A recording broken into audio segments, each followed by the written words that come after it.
Ano po ang pabor na ito na ibinigay ng gobyerno ng Development Bank of the Philippines at ng PhilHealth? Under po ito sa Executive Department.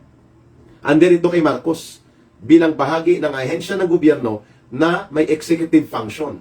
So walang pakialam dito si Martin Romualdez sa PhilHealth. So walang siyang pakialam dapat sa DBP.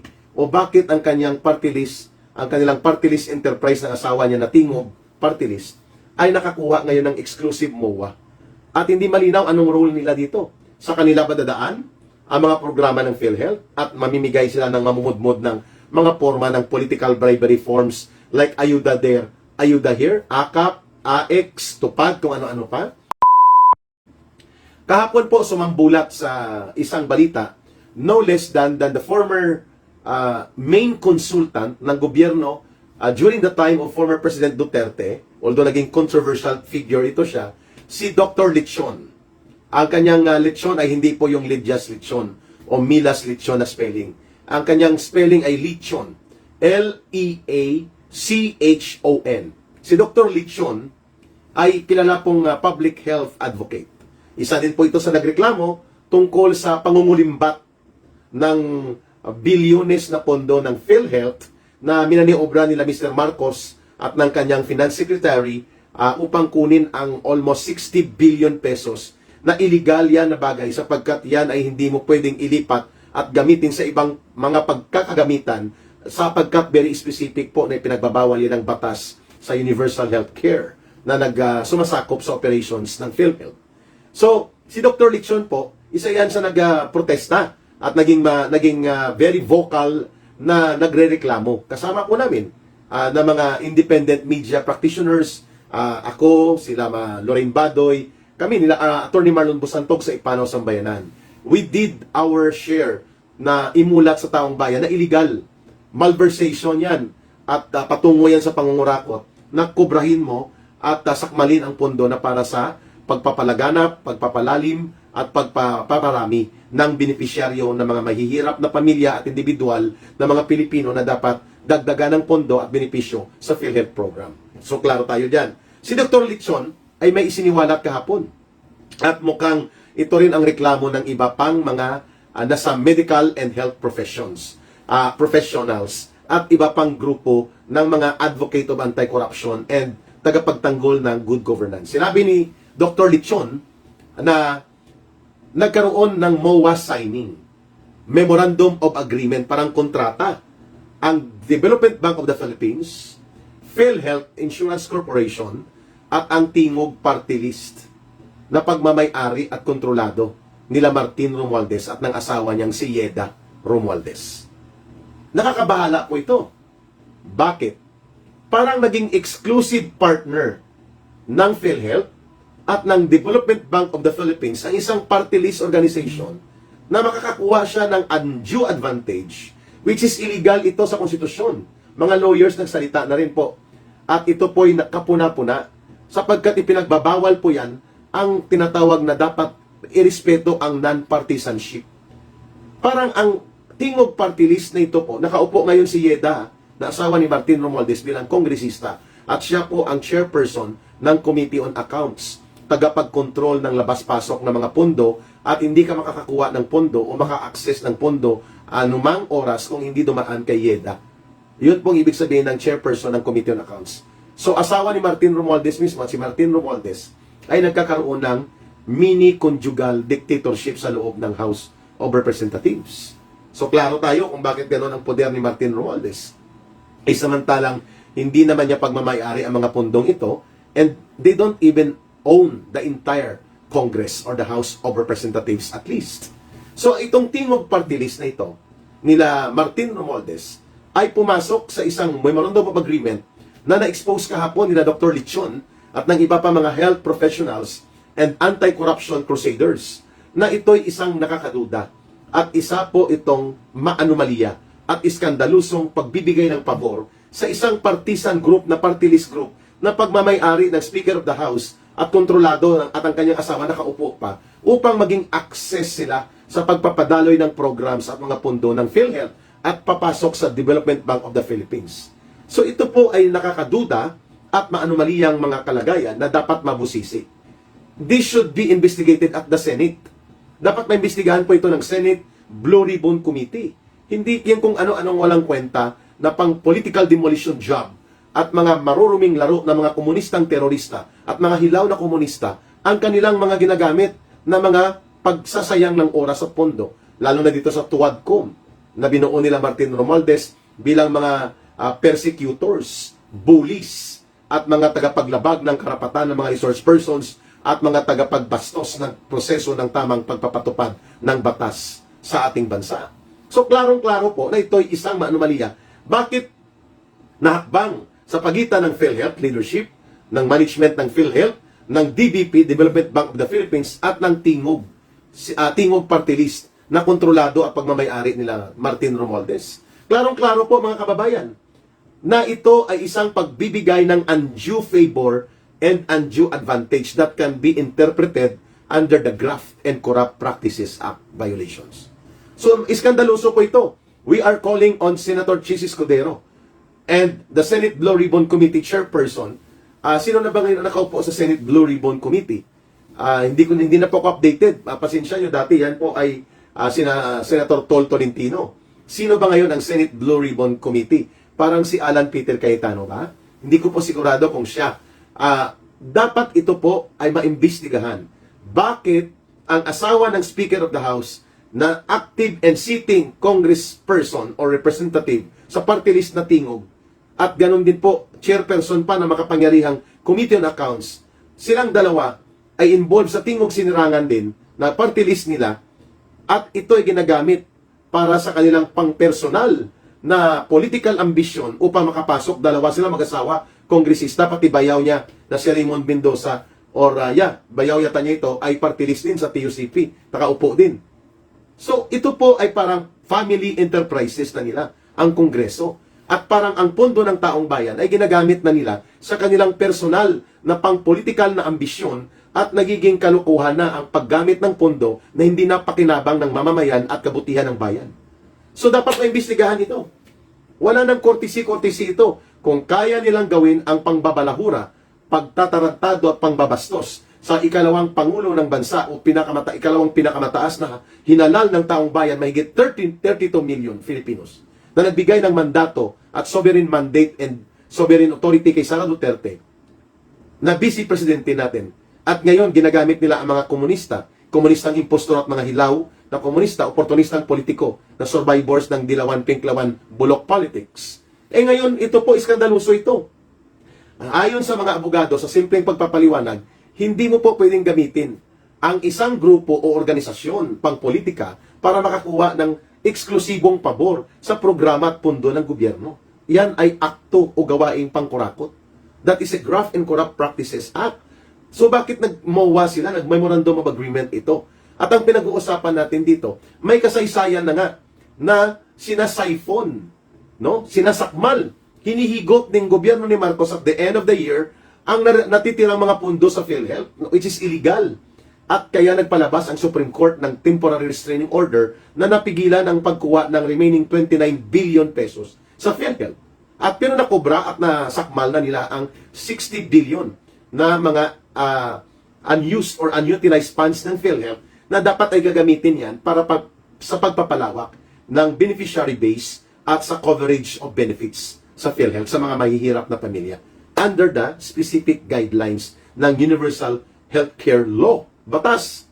O ito naman, ngayon, ano po ang katayuang legal at ano po ang nandyan sa Tingog Party List na pagmamayari, kontrolado at negosyo nila Martin Romualdez na party list na nakakapasok sa loob ng Kongreso kasi may negosyo din na party list ang CPP, NPA, NDF.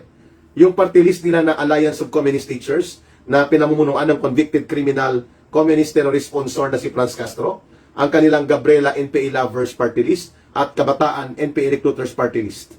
So ito po ay negosyo ng Communist Party of the Philippines. So magkakasosyo na ngayon sa pagninegosyo ng party list si Martin Romualdez at ang mga komunista at pati pong hilaw ng mga komunista, itong Akbayan Group ni Risa Ontiveros at ng kanilang mga hilaw at impostor na komunistang grupo na dating sinipa na sa CPP, NPA, NDF, ngunit ngayon nagsama-sama. At ang isa pa, nandyan din ang bulok na party list nila Dilima. Pumasok na rin siya sa party list.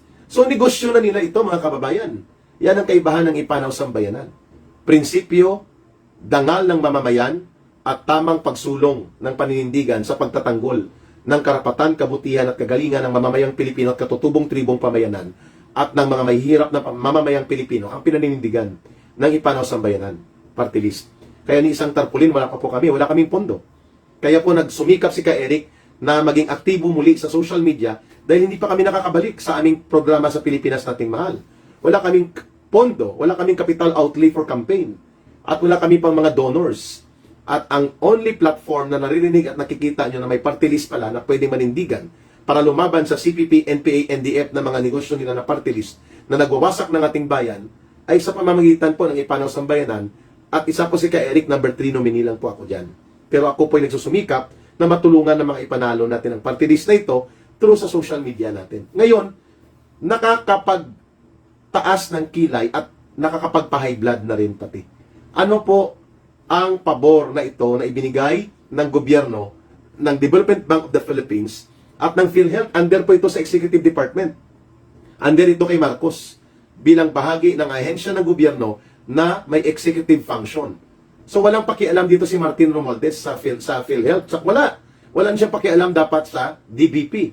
O bakit ang kanyang party list, ang kanilang party list enterprise ng asawa niya na Tingog party list ay nakakuha ngayon ng exclusive MOA.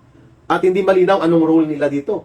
Sa kanila ba dadaan ang mga programa ng PhilHealth at mamimigay sila ng mamumudmod ng mga forma ng political bribery forms like Ayuda There, Ayuda Here, AKAP, AX, Tupad, kung ano-ano pa, na mga pundong dapat ginamit sa irigasyon, modernisasyon sa agrikultura, at mga kabuhayan at pagpapasigla ng industriya ng ating bansa, hindi para sa political operations ni Martin Romualdez sa kanyang maruming ambisyon na maging presidente at maging isang pinuno sa ating bayan na hindi niya makuha-kuha sa isang popular open elections kung si Sara Duterte ang kanyang kalaban. Kaya alam niyo na kung ano itong nagaganap ngayon sa ating bayan. This is very scandalous, mga kababayan. Please, i-share niyo pong video na ito ni Ka Eric. This is very scandalous. Patikim lang po ito, ha. Kasi hinahanap din ngayon kay Martin Romualdez at kay Marcos na saan ang 26.7 billion pesos na nakatago at parking sa pork barrel na si Martin Romualdez lang pwede magpalabas ng pondong ito, according to DSWD. At ang 176 billion na nakaparking din sa DPWH. Saan ang audit report nito? Na puro rin si Martin Romualdez lang ang pwede magpa-release niyan ng mga pork barrel nila. Tinatawag nila yan ang mga special fund na itinago ng pasimple. At ang nag-booking mismo nito, si Senator Amy Marcos. O, ito na ngayon sa Senado. Kung mayroon kayong dapat makabuluhan na papanahon na dapat maimbestigahan, ito po ang nakakaduda na pagpasok sa Memorandum of Agreement ng party list na negosyo nila Martin Romualdez at aktibong nakaupo sa Kongreso for giving them undue advantage and undue benefits para magkupo at kumamkam ng mga benepisyo mula sa PhilHealth para gamitin sa kanilang pangpolitikang operasyon at makinarya to the disadvantage of the people and to the disadvantage of other political organizations na mayroon pong ganong katayuan na mga party list din. This is a very scandalous and anomalous development right now. The Speaker of the House must be investigated at ang kanyang asawa, and they should better resign from their positions, if not resign from their office as Congress members. So klaro pa, Bunyon, thank you. Pangkapi-kapi Kuya Eric, mayong aga. Thank you, Bunyon. So, pag-usapan natin ito, mga kababayan, pagbalik ko mula sa isang schedule, sapagkat we are about to travel na, nagpatikim lang po ako ng sabi ko kanina, ang malaganap na korupsyon at ang malinaw na incompetence o pagka-inutil ng gobyerno ni Marcos sa gitna ng mga krisis, sa gitna ng mga pagkawala ng pondo, abuso sa pondo, at malaganap na korupsyon, panunumbalik ng kriminalidad at droga, at ang kawalan ng matino na direksyon ng gobyernong ito, at hindi malinaw kung sino ang nag-e-exercise ng totoong kapangyarihan ng pagkapangulo ng bansa. Asawa ba niya at ang kanyang pinsan? Kasi malinaw na siya ay flower vase and wallpaper president. Ito ngayon, tahimik siya, hindi sila sumagot. Bunyon, nagdagdag pa talaga. Thank you, Bunyon. So mga kababayan, please share this video. Let us ask question, let us dare to ask. Bakit binigyan ng pabor sa isang memorandum of agreement ng napaka-iskandaloso at anomalya na klase ng pabor, anong role ng Tingog Party List ni Martin Romualdez at ng asawa niya while they are incumbent inside Congress na maging exclusive para daanan ng mga pundot programa ng PhilHealth at kasabwat pa ang Development Bank of the Philippines. Wala pong transparency ito. Wala din pong malinaw na public disclosure at walang public discussion. We do not expect na ito'y maimbestigahan sa House of Tambaluslos. Kontrolado niya yun eh. Nagkakaroon na nga dyan ng mini conjugal dictatorship ni Martin Romualdez at ni Yeda sa loob ng Kongreso. At wala ng mga karamihan ng kongresista dyan, hindi makapalag, hindi makapiyok. At hindi na nila mahanap ang kanilang boses, pati paninindigan. Okay? So, nawala ang kanilang mga, sorry for the word, nawala ang kanilang mga yagballs. Dahil sa pera, na hindi naman pera ni Martin Romualdez, pera ng taong bayan, pera ng mamamayan. So, dapat po ipatigil itong Memorandum of Agreement sa pagitan ng Tingog Party List ni Martin Romualdez at ni Yeda, ng PhilHealth Insurance Corporation, ng mamamayang Pilipinong nagmamay-ari nito, at ang Development Bank of the Philippines, which is also owned by the people. Kailangan po ito ay mapatigil. Magkaroon ng public disclosure at magkaroon po ng public investigation. At yan ay pwedeng gawin sa Senado. Kung may bayag din si Chis Kilay Escudero para ipakonvene ang Senate Blue Ribbon Committee. Nananawagan tayo kay Senator Bato de la Rosa, kay Senator Bongo, kay Senator Robin Padilla. Kung kayo po ay nagkakaroon ng paninindigan sa pagmamahal sa bayan, napaka-anomalya po ito na dapat maimbestigahan at inyo pong i-request sa Senate Blue Ribbon Committee ng open session. Pero patapos na kasi ang inyong session eh. Ang schedule nyo, December 18 yata, mag-break na kayo. Ang balik nyo, I think, middle of January na or third week of January. Then mga ngampanya na. Pero hindi tayo titigil na ito'y busisiin at kailangan pong siyasatin ng taong bayan. We will investigate this if they will not lift a finger about this sa Senate Blue Ribbon Committee. Okay? At pangalawa, saan na po ang audit report ng 26.7 billion, almost 27 billion na ipinarking na pondo nila Martin Romualdez sa DSWD, sa tinatawag nilang mga akap-akap, at ngayon may 39 billion para sa 2025 budget. Saan po ito? Alam nyo ba mga kababayan na walang audit pa yan, walang report? At ang 176 billion na pinarking din sa DPWH. Bilyones po ito ha. At kinumpute-compute po kanina ng isang grupo at nabasa ko sa isang independent source na ang 39 billion AKAP Ayuda Here, Ayuda There program nila Martin Romualdez na isiningit sa DPWH ay pwede na pong sa 2025, next year ito, for election operation ito nila. Pwede na sana po ito makapagpatayo ng solar energized 75,000 hectares na kayang abutin ng irigasyon na napakahirap ng patubig sa atin, and it can yield and produce 540,000 metric tons of additional rice production. And it can benefit more than 300,000 jobs sa agriculture sector. Imagine, gagamitin lang ng isang tao, ng isang grupo, ang 39 billion next year. At tatawagin nilang AKAP. AKAP para sa ano? Pangungurakot at pamimili ng boto? AKAP para sa political bribery, para bilhin ang loyalty ng taong bayan? Sa pundot pera natin mismo manggagaling? At sila ang magbubulsa sa diskarte nila? Hindi nga nila ma-account ngayon ang bilyon-bilyon na mga pondo na ginamit nila sa AKAP, AX, Tupad, at pati po sa tinatawag na mga pinarking na mga pork barrel nila na nakatago sa ilang agencies of government like DSWD and DPWH by the hundreds of billions. So klarong-klaro mga kababayan, anomalya, questionable, at ito'y may mga bahid ng sumisingaw na illegal na pagpasok sa Memorandum of Agreement exclusive para sa Tingog Party List ni Martin Romualdez at ng kanyang asawa, ang MOA ng PhilHealth at ng party list nila at ng Development Bank of the Philippines. Ito ang totoong balita. Ito ang totoong dapat maimbestigahan.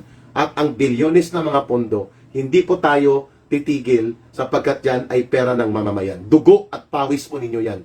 Kayong mga overseas Filipino workers, kayong mga manggagawa, tayong mga ordinaryong mga Pilipino, tayo po ang nagmamay-ari ng mga pondo na ito sapagkat nanggaling po yan sa inyo at sa ating pinaghirapang buwis na ating binibigay sa gobyerno sapagkat nasa batas yan at nasa tungkulin natin yan, subalit hindi po nagagamit at napupunta sa mabuting layunin para paunlarin ang kabuhayan, ekonomiya at buong kabutihan ng ating lipunang Pilipino. Kawawang kawawa ang bayan natin. Kaya yun ang title natin kanina. Korupsyon at incompetence ang magpapasiklab ng galit ng mamamayan at yan din ang magiging mitsa ng pagpapalayas kay Marcos at Romualdez sa kapangyarihan.